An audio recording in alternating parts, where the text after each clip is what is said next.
Olá pessoal, tudo bem com vocês? Aqui é o professor Wesley. Essa é uma videoaula da nossa playlist de moléstias infecciosas e tropicais. E em específico nessa aula eu quero discutir com vocês quais são os aparatos aqui de diagnóstico laboratorial de infecções.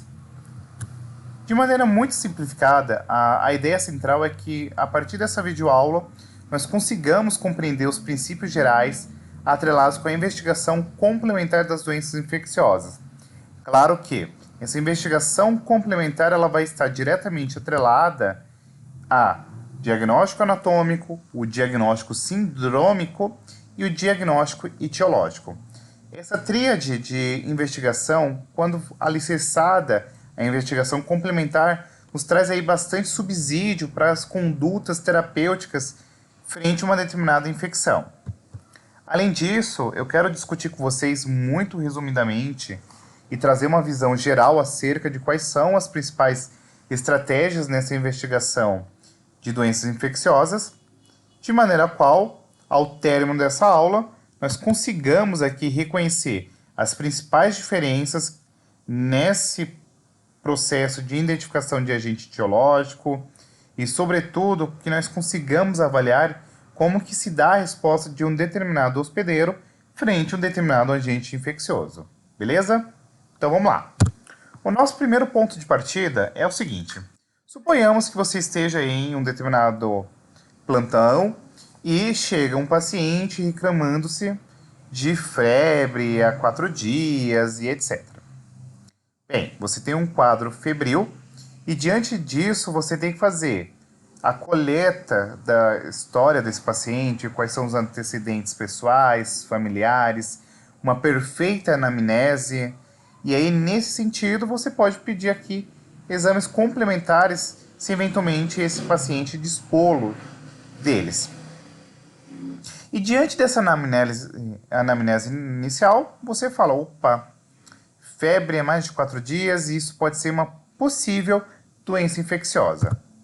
E aí, a partir disso, você pode agora tentar fazer uma identificação da porta de entrada ou foco dessa infecção. Então vamos supor que, para além da febre, o paciente também lhe relata que está tossindo há mais de 4 dias. Está sentindo dificuldade de respirar e você fala, opa, muito provavelmente nós tenhamos aqui uma infecção que acometeu aí os pulmões. E a partir disso, você pode agora partir por uma investigação que a gente denomina como diagnóstico sindrômico. E aí você deve estar se perguntando, beleza, professor, o que seria esse diagnóstico sindrômico? Nada mais é do que um agrupamento de possíveis agentes patogênicos que possam estar envolvidos aí com um determinado sintoma. Ou seja, o paciente relata febre, tosse, dificuldade para respirar. Então, nesse sentido, você pode agora cogitar um possível quadro de pneumonia. Essa pneumonia ela pode ser uma pneumonia adquirida da comunidade, ela pode ser uma pneumonia bacteriana, uma pneumonia viral, fúngica ou o que for, tá? Quando você faz esse diagnóstico sindrômico, você pode maximizar a chance de fazer aí a obtenção de uma resposta em um período clínico relativamente pertinente. E quando você correlaciona esse diagnóstico anatômico a esse diagnóstico sindrômico, você pode ter uma possível predição do qual agente etiológico deve estar ocasionando essa doença. E, por sua vez, você tendo posse dessa possível agente etiológico, você vai agora nortear toda a sua conduta em uma hipótese diagnóstica, e para que essa hipótese diagnóstica se fundamente, você vai precisar agora fazer uma investigação complementar. Então, a partir de uma hipótese diagnóstica, você pode utilizar mão de várias estratégias laboratoriais para identificar qual que é o agente etiológico atrelado com esse processo infeccioso. E a partir disso, obviamente, agora tu consegue fazer aí os planos de cuidado frente a esse quadro infeccioso, beleza? Então, a nossa ideia central aqui é fazer a seguinte pergunta. Beleza, eu tenho uma hipótese diagnóstica correlacionada a um processo infeccioso e, mediante a isso, como que eu posso investigar uma doença infecciosa? E, basicamente, as estratégias aqui são estratégias não específicas da etiologia. Então, por exemplo, mediante um exame de hemograma, um simples exame de sangue, corriqueiramente conhecido aí por todas as pessoas, leigas ou não, a gente consegue ter aqui, por exemplo, alguns parâmetros de população leucocitária, nos indicando se há a presença ou não de um processo infeccioso, ou a presença de um processo alérgico, e por aí vai. Nós podemos, por exemplo, mediante as enzimas hepáticas, também identificar se há um contexto de infecção, a urina rotina, a proteína C reativa, o VHS, a sintometria de fluidos. Todo esse aparato de exames que, embora não sejam específicos para a definição da etiologia, podem ser relativamente importantes para que nós consigamos aqui ter uma predição se a gente está falando de um contexto infeccioso ou não. E claro que nós temos aqui os exames de imagem, como por exemplo, raio-x, ressonância magnética, ultrassonografia e por aí vai. E esses aparatos de exames, que embora não sejam específicos para etiologia, podem nos nortear na condução da terapêutica frente a um determinado quadro que a gente está investigando. No entanto, a gente tem aqui um aparato de vários exames complementares que são específicos. Ora, eu posso buscar diretamente pelo agente etiológico mediante pesquisa direta. Então, por exemplo, eu posso usar aqui coloração de Gram, Neozils, para, por exemplo, quando a gente quer identificar uma infecção por micobactéria tuberculose, gota espessa e por aí vai. Eu posso também partir aqui também de exames de cultura para fungos, micobactérias, bactérias no geral. Eu posso partir também do exame histopatológico para, por exemplo, observar como que se dá um processo inflamatório. Então eu posso fazer uma cultura, mas a pesquisa direta. Então percebam que existe aqui um aparato de exames não específicos, mas nós também temos aqui exames específicos laboratoriais que podem ser bastante significativos para que nós consigamos fazer, por exemplo, a busca pelo agente etiológico. Ou a gente pode ainda utilizar de técnicas moleculares, como, por exemplo, amplificação do material genético por PCR em tempo real, quantificação do DNA, e aí para a gente avaliar se está havendo controle da doença, tá? Ou até mesmo a gente pode utilizar aqui os testes imunológicos, que basicamente nos norteiam quanto à resposta do organismo, do hospedeiro, frente a esse agente etiológico. E aqui nós podemos pensar na sorologia, como por exemplo, a pesquisa de anticorpos, como a fase aguda e crônica, mediante a detecção aqui de IgM e IgG. Mas podemos utilizar aqui a pesquisa de anticorpo a nível quantitativo, então, por exemplo, PDLR, o exame ELISA, tá? E também podemos fazer aqui a pesquisa de antígeno, como, por exemplo, o teste do látex aqui para meningite, o criptolátex para criptocose, tá? Então percebam que, basicamente, nós podemos nos recobrir de vários testes diagnósticos que vão ser importantes para que eu consiga fazer aí a confirmação ou não da minha hipótese diagnóstica. E aqui eu queria trazer para vocês o seguinte, mais em específico de sorologia. Como que eu posso saber se o resultado de uma serologia indica ou não a presença de uma determinada doença? E aí eu quero trazer para vocês agora o conceito de cut-off, ou também denominado aqui como limite de positividade do teste. E aí, como exemplo base para a gente conseguir entender esse lance de cut-off, eu vou usar aqui o exemplo da glicemia. Então vamos lá. Vamos supor que, hipoteticamente, eu tivesse aqui a distribuição dos valores sanguíneos de glicose em uma população normal, ou seja, uma população não diabética, e uma população diabética. Você vai falar, nossa, tem aqui o número de indivíduos, pela distribuição aqui no eixo X da glicemia. Você fala, nossa, os indivíduos normais, eles tendem a ter uma baixa concentração de glicose na corrente sanguínea, e uma pessoa diabética, por sua vez, teria uma concentração muito maior de glicose na corrente sanguínea. Isso, hipoteticamente, seria maravilhoso, né? No entanto, na hora que a gente vai analisar isso aqui na vida real, tcharam, olha que coisa que acontece.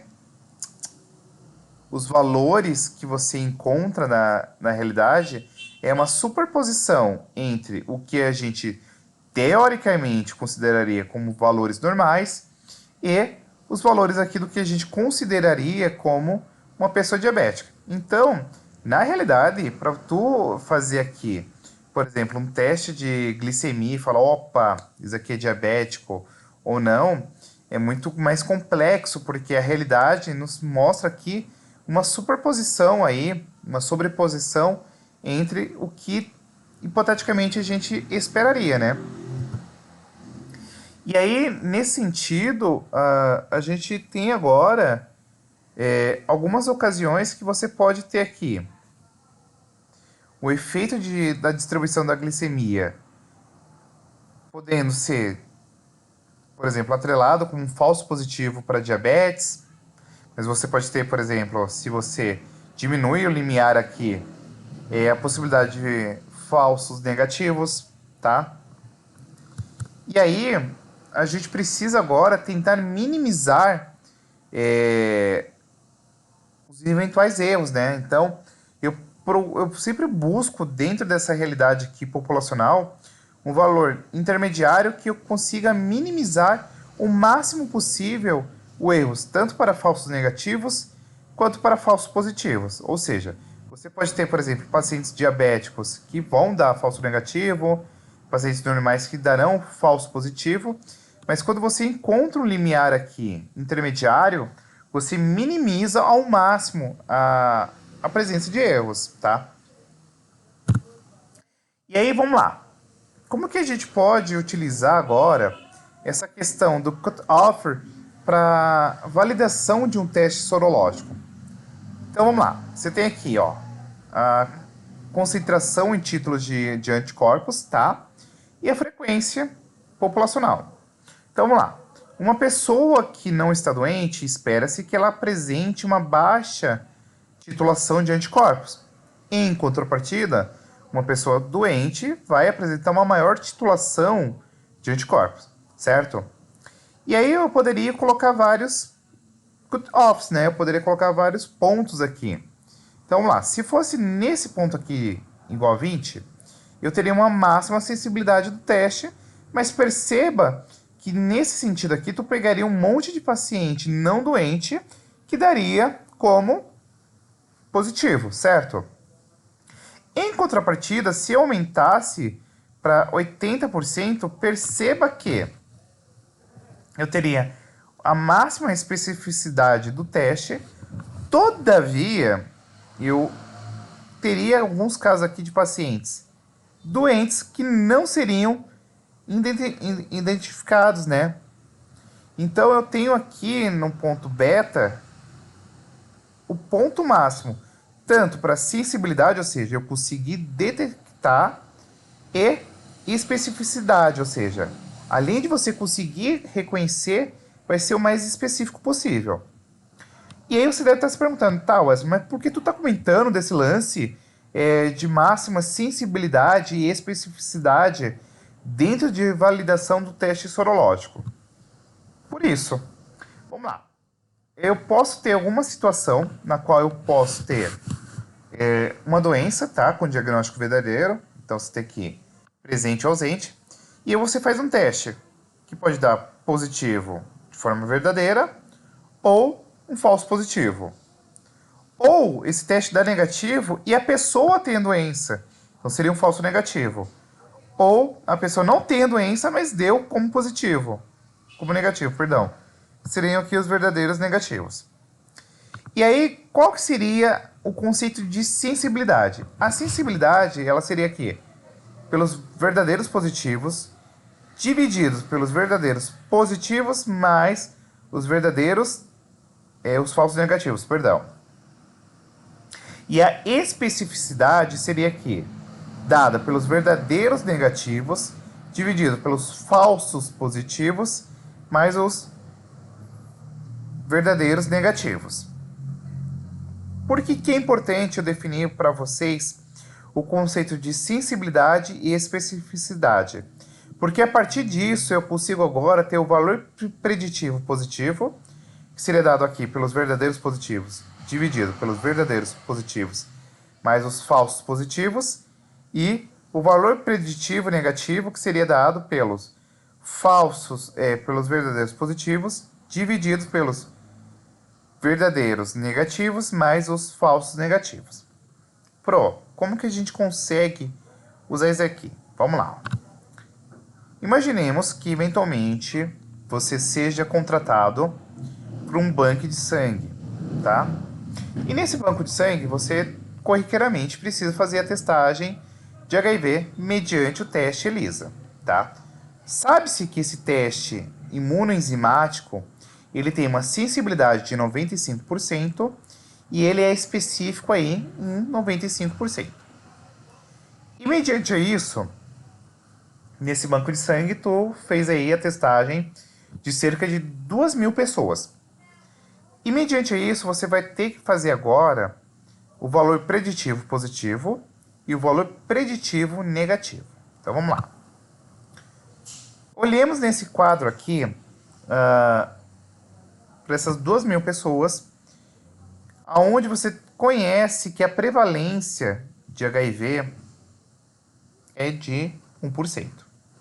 E aí você vai ter aqui o teste, positivo ou negativo, num contexto em que a pessoa tem de fato a infecção pelo HIV e um contexto no qual a pessoa não tem a infecção pelo HIV, tá? Lembrando-se que a ELISA apresenta uma sensibilidade de 95% e uma especificidade de 95%. O valor preditivo positivo ele é dado pelo quê? Pelos valores positivos, os verdadeiros positivos, dividido pelo verdadeiro positivo mais o falso positivo. Então, quando eu calculo o VPP e o VPN, você tem aqui 19 dividido por 118, tá? E aí te dá aqui um valor preditivo positivo de 16%. Em contrapartida, o valor preditivo negativo ele é igual a 99,9%. Guarde essa informação porque daqui a pouco eu precisarei confrontar ela com o seguinte contexto. Vamos supor agora que dessas 2.000 pessoas, você tem uma prevalência de 20% de infecções por HIV, tá? Novamente, nós usaremos aqui o teste imunoenzimático da ELISA, né? Que apresenta uma sensibilidade de 95% e especificidade de 95%. O nosso valor preditivo positivo seria de 82% e o valor preditivo negativo igual a 98%. Aí você fala, opa, aqui deu 82 e aqui 98. E aqui tinha dado 16 e 99. Por que isso aqui é importante? Porque como que a gente pode pensar agora no propósito do teste do ELISA para HIV no seguinte contexto. Você receberia o sangue de um banco que utilizou-se do ELISA aí para testar HIV nos doadores? Sendo que você tem aqui, nesse primeiro contexto, uma prevalência conhecida de 1% e uma prevalência aqui de 20%. Por que eu trago esse aspecto aqui? Porque dentro do contexto dos bancos de sangue, você vai ter que fazer aqui uma estipulação cut-off, né? Para você ter um limiar aí para detecção. Então, você vai ter aqui um ponto que você consegue identificar todos os infectados, mas eventualmente você pode ter aqui pacientes não infectados, tá? Pacientes saudáveis, que podem dar um eventual resultado positivo. E aí, nesse sentido, você precisa agora pegar um teste mais específico, como por exemplo um Western blot, para você fazer a confirmação diagnóstica, tá? Isso é importante porque o exame ELISA ele é extremamente pertinente porque ele consegue fazer uma triagem aqui muito mais específica de pacientes, específicas não, perdão, mais sensível de eventuais pacientes infectados, e você utiliza agora de um teste complementar diagnóstico, que seria o Western blot, por exemplo, que é o padrão ouro, que é extremamente específico, tá bom? E aí, nesse sentido, a ideia central é que, mediante a investigação complementar, você consiga, de fato, confirmar a tua hipótese diagnóstica, perdão, e, mediante isso, fazer aí o plano de cuidado. Beleza? E é isso. Se você tiver gostado, deixe o seu like, curta, compartilhe, se inscreva, deixe comentários, dúvidas, sugestões para melhoria, que vai ser um prazer respondê-los, tá bom? Um super beijo e até a próxima. Fui!